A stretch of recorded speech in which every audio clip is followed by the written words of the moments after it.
Now, what can you remember about your broadcasts? You did some with Norman Brokenshire. Yeah, that was the Chesterfield we did with Norman. Music that Also did it satisfies. with Paul Douglas when Norman left, and then Paul Douglas took over for the announcing. So what do you remember about the B.A. Rolfe? Oh, Fred Utel was your announcer. well, the B.A. Rolfe, I'm just trying to place it now. The B.A. Rolfe, I don't think it was not a regular program. I think those were transcriptions, Yeah, Bette. yeah. I think you made those in January of 1936. Yeah. It's Goodrich Silvertown time. B.A. Ralph and the Goodrich Silvertown Orchestra. And as our guest stars, three charming girls whose harmonies are known from coast to coast, the Boswell Sisters. Now for a bit of toe-tapping harmony. The Boswell Sisters singing, I'm going to sit right down and write myself a letter.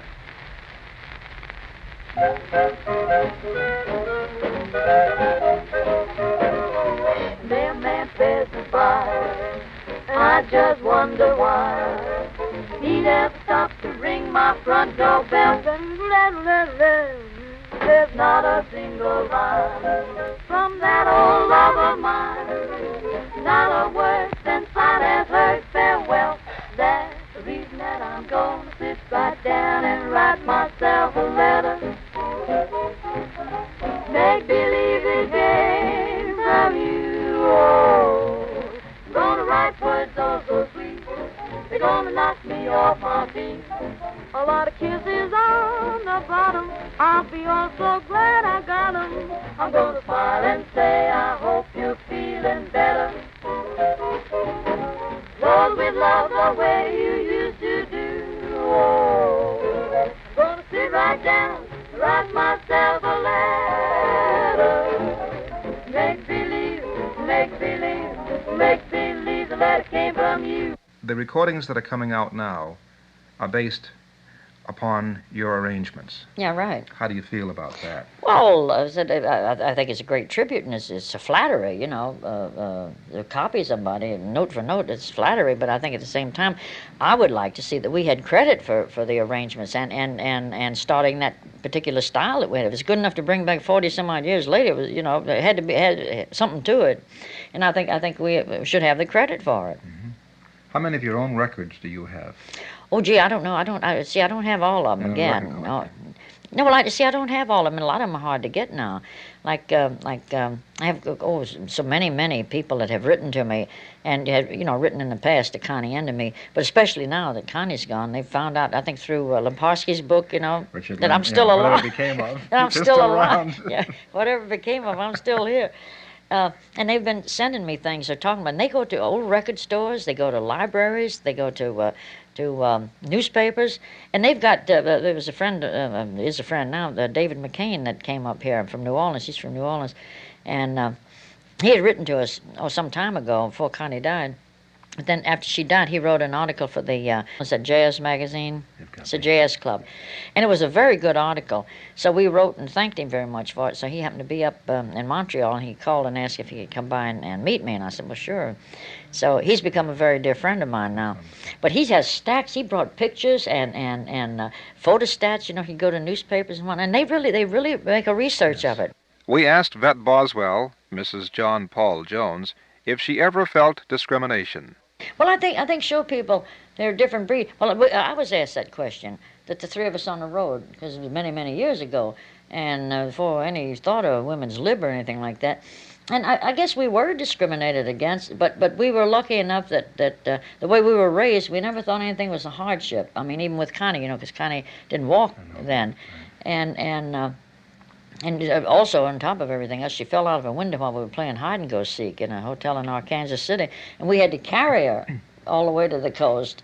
We didn't have a chair then. We couldn't afford one. Did Connie was stricken with polio young, wasn't she? Yeah. Very young. Yeah, she was 3 or 4 when she... Did she ever regain the use of her legs? Well, yeah, because she was paralyzed all over, and through my mother. My mother was a wonderful person, evidently, and talk about being so far advanced. She really must have been, was. That she wouldn't put braces on Connie or crutches or anything. And Connie could walk, but a very bad limp.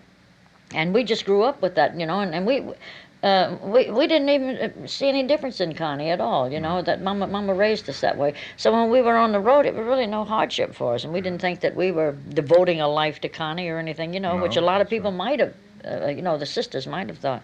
I found out one thing too, that evidently we were unique in getting along together. Because I found out that a lot of families, sisters, and I don't mean professional people particularly, but Average families. yeah, the average family. That there was, you know, Conflict. yeah. There was jealousy or sibling, you know. Maybe the music kept you together. That you all Well, loved music. I think so, because we played. I mean, that was another thing that Mama did for Connie. I think for Connie, and the other two too. But to make us, you know, where we all worked together. So she started this music very young. Roads all the dustiest, winds all the gustiest, gates all the rustiest, highs all the crustiest, the songs the lustiest, the friends the trustiest, way, way back home. Trees all the sappiest, days all the nappiest, dogs all the yappiest, kids all the scrappiest, the jokes the snappiest, the folks the happiest, way back home. Don't know why I left my homestead, I really must confess, I'm just a weary exile singing my song of loneliness. Grass is the springiest, bees all the stingiest, birds all the wingiest, bells all the ringiest, the hearts the singiest, the arms the clingiest, way back home.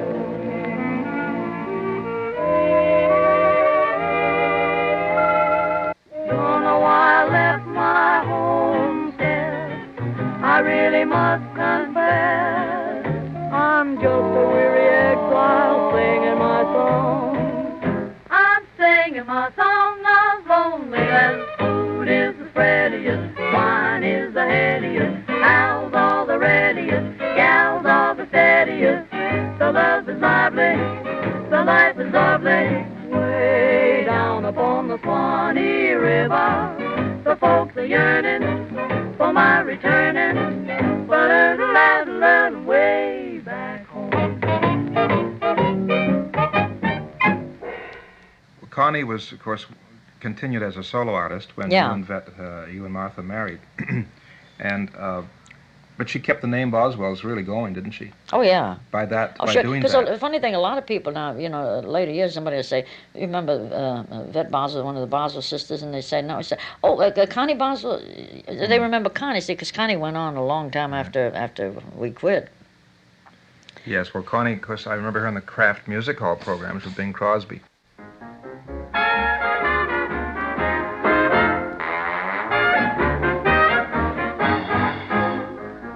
There is a rib joint where the folks all meet. Oh, when you say rib joint, that's my favorite sweet. It's not so high class, but it can't be beat. Between 18th and 19th on Chestnut Street, you'll hear piano played by Stacy Trent. Oh, Stacy, that's my man. He's the biggest boogie-woogie gent. You ought to stop there if your pleasure bent. Between 18th and 19th on Chestnut Street, come along some night. That's what I will, that's what I will. When I'm feeling right, wear a cloud for a hat. Now tell me, do I have to have a reservation? Yes, you do, if you want daybreak syncopation. That's where the hoity-toity Well, that's for me. meet the Harper-Lord. Oh, tell me more about it. The man that owns it is Sylvester Brown. I know his girlfriend, Bessie, wears a rhinestone gown. It's on the south side, on the edge of town, between 18th and 19th on Chestnut Street. Tempo Deep Bucket now.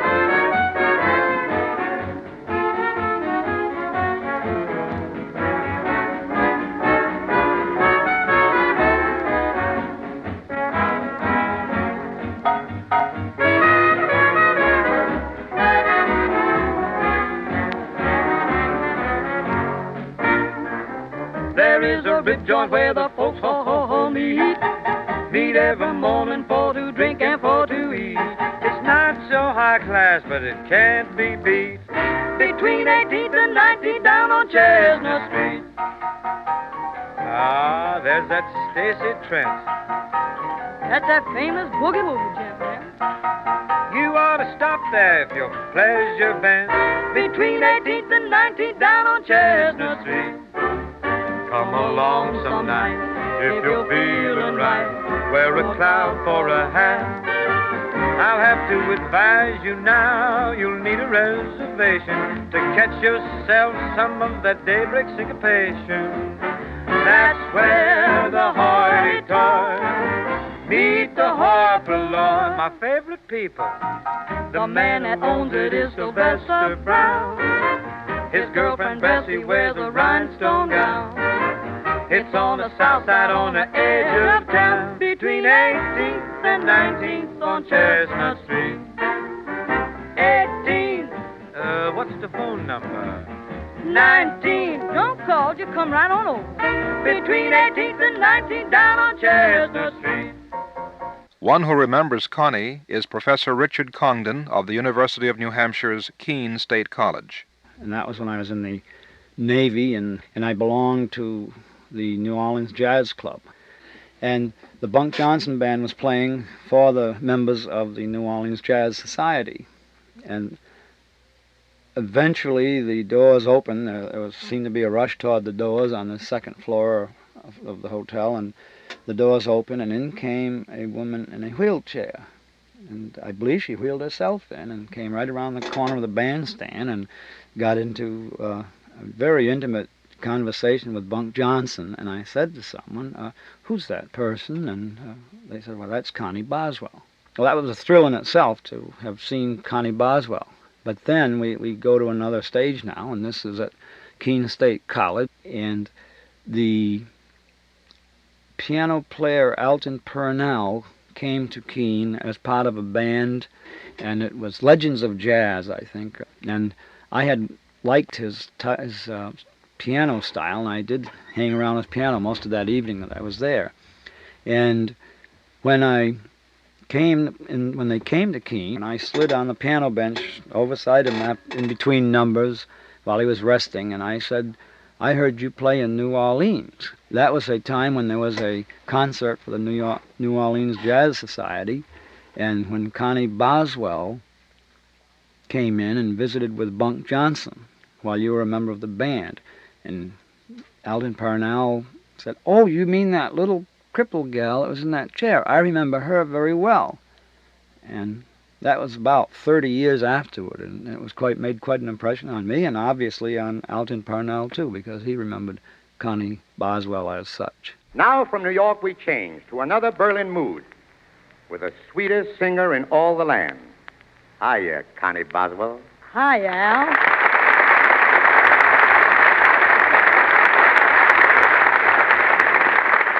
Yes, sir, you were right, folks. That's Connie Boswell in a command performance for Irving Berlin. And it's a great pleasure, Al. Ladies and gentlemen, I'm going to sing a few of the Berlin songs that I know you love as much as I do.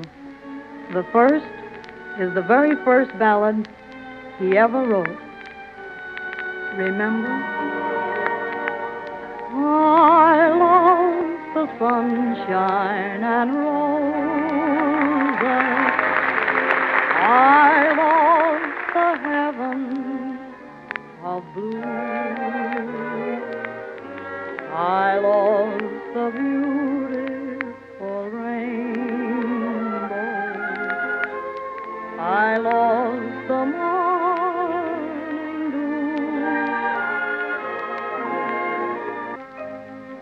I'm so alone.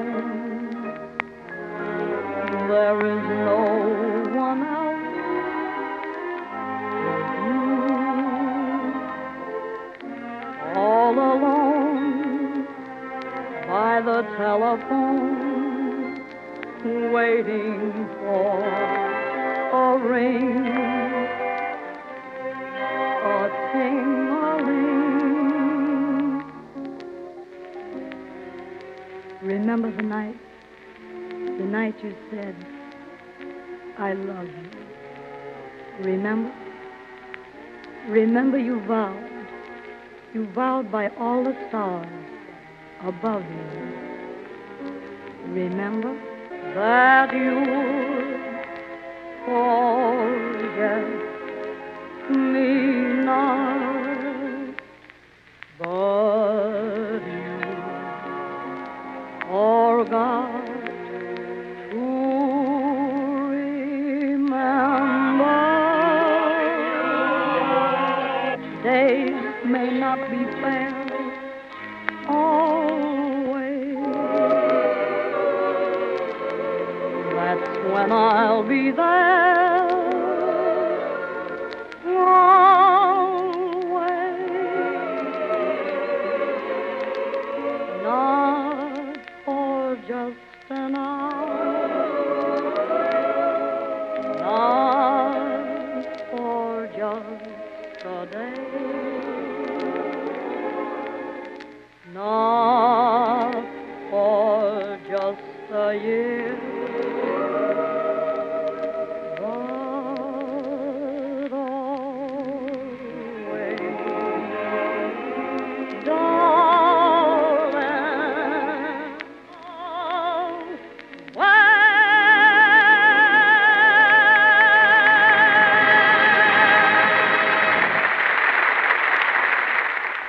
Ed Hurley, the voice of Kraft on TV, former NBC announcer, recalled a humorous incident involving Connie Boswell. The last time I saw Connie Boswell was when I was doing a show called Guest of Honor on NBC. It was a 2-hour radio talk piece with music, in which I would go to people like Tommy Dorsey, Benny Goodman, whatever, and with my tape recorder like this, and I would talk to them for 3 hours on tape. Then they were my guest of honor, Benny Goodman, let's say, for 2 hours a day for 5 days. She was my guest for 1 day. And it was a Friday, and Bert Parks was doing Stop the Music. They were rehearsing up on the 8th floor, and in that band were many of our great house musicians. So one of these men came to me, and he said, there are 3 of us, Ed, who were in Connie's very first recording with the Boswell Sisters. And the first number they sang together was When I Take My Sugar to Tea, and he says, the 3 of us guys were on that record. They said, can we come down and surprise her? Because we get through our rehearsal, but when you're about halfway through, I said, oh, that would be marvelous. I said, and you come in playing when you, sure, we'd like to do that. So I was working in a fishbowl up on the 5th floor, a great big auditorium type, all glass studio, and my back was to the audience, which the tours were going through all the time. And I looked into the control room where my director was and all that sort of thing. And she had her back to the control room, and she was facing the guests, facing out at the audience, so the guides could point out, Dave Garrett could say, there's Connie Boswell. So, yeah, she was sitting there. We were having a marvelous time chatting away. And when I saw the 3 guys come in, I said, what was the first recording you ever made? You remember? And she said, I'll never forget it. She said, the girls and I, we were over to the Edison studio in New Jersey, and we did When I Take My Sugar to Tea. She said, it was a great recording. And boom, the noise starts inside, and the door opens, and in come these 3 guys playing When I Take My Sugar to Tea. Well, she was aghast at first, and then she started to cry, and then she sang. And she sang the last chorus of this thing, and they were so loud with the tuba and the trombone and the trumpet in this all-glass studio, we actually knocked the NBC local station off the air. And we blew the station off the air. The last time I saw Connie Boswell, that's a true, That's a good story. Yeah. And she was. They kissed her and she kissed them, and then we all sat down. And then we didn't get any farther than that. And we just went out about the first recording days and how they did it and how they put the songs together. When I take my sugar to tea, all the boys are jealous of me, 'cause I never take away the gang goes when I take my sugar to tea.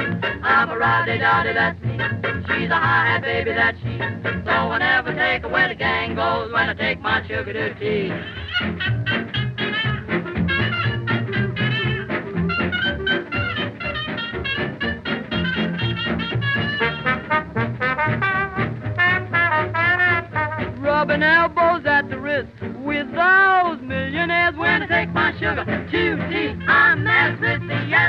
'cause I never take where the gang goes when I take my sugar tea. Vet Boswell's daughter, Mrs. Chica Minderly, expresses the joy of family togetherness in the Boswell sisters. In connection with music, I can remember out at my aunt's place, Martha and my mother and Connie, we were living in Canada, but we would come down for vacations. And I can remember them getting together around a piano and just, I guess you'd say, improvising. And that was always one of the highlights, I think, that I remember. You were talking earlier about the differences between the way it is now with the recording and the electronic music and everything. I think one significant difference is that you have a lot of people today who are in it because it's a business. And music was never that in our family. It was always a family thing, getting together, enjoying the music, and it was part of living. It wasn't, I could never understand people going into that particular field because they thought it was a good field to make money in, because that was never any of the motivation at all. I am a teacher, and I would never be a teacher if I didn't want to teach. I mean, to go into a job, of course, that is from my family background, because to go into a job for the money alone doesn't make any sense to me, because all of the stories I used to hear and all of the talk, it was always what you got out of the music, what you put into it, the fun, and how everybody would share with each other, and that's the same thing in teaching. What do you teach, Chica? I teach special children and special education. Someday the stork may pay a visit and leave a little souvenir, just a little cute, what is it? But we'll discuss that later, dear. For a little silver quarter, we can have the Pullman porter turn the lights down low. Off we're gonna shovel off to Buffalo. Home and pack my clothing, you can get to these and those, 'cause honey, we're going shovel up Buffalo. To Niagara in a steeple, there's a honeymoon that's cheap when train goes slow. Shovel up Buffalo. Someday the stock may pay a visit, leave a little souvenir. Just look cute, what is it? We got a lot of time to think about that dear little silver quarter. We can have the Pullman porter turn the lights down low. Shovel up Buffalo. Say shovel, say shovel, shovel up to Buffalo. Shovel up Buffalo, shovel up Buffalo, shovel up to Buffalo. You should hear what I've been called. Helvetia, they get all right. If, my real name, Helvetia. But Vet, I've been called Yvette, Betty, Bess, everything but Vet, V-E-T. And it's pronounced Helvetia. Helvetia. Now, I would have said Helvetia, probably. You see, and I'd have been Well, really in trouble again. They used to call me Helveta at school, Helveta. And I guess that's where we got the V-E-T, but the real name is Helvetia. I don't know if anybody else in the country Never is named heard anybody. Helvetia. People would write in, when we were on the air, they'd write in their name babies Constance or Martha or Connie. Never a Vet in the crowd. So she's the only one. I think the only two named, and I'm sure I'm the only one with the name Helvetia. How was the name decided upon, your name? My name? You really want to know? Well, if you'd like to tell me. Well, when Connie had paralysis, that Mama, of course, couldn't take care of me, and put me on a bottle. So they gave me pet milk. And on the pet milk can, there was the Helvetia Canning Company, and that's how I got my name, off a can. That's the truth. Used to be the Helvetia Canning. I always wanted to write to them, after we were on the air and say that my name, I'm Helvetia, and I think also the Helvetia Canning Company, which I don't think is a Helvetia Canning Company anymore. That's probably gone back to Switzerland. Well, maybe they didn't probably know your first name was Helvetia because you always went as Martha, Vet, and Connie. Yeah. Oh, I'm sure that they would have made something if I'd have been using the name Helvetia. Well, everybody at home, they started nicknaming me, Vet, and then Connie and Martha, they used to call me Votsie, V-O-T-S-I-E, Votsie. So I've changed, but I bet you don't know what my middle name is. No. Would you tell me? My name is Helvetia G. Boswell. All right, I'll have to ask you what G stands for. George.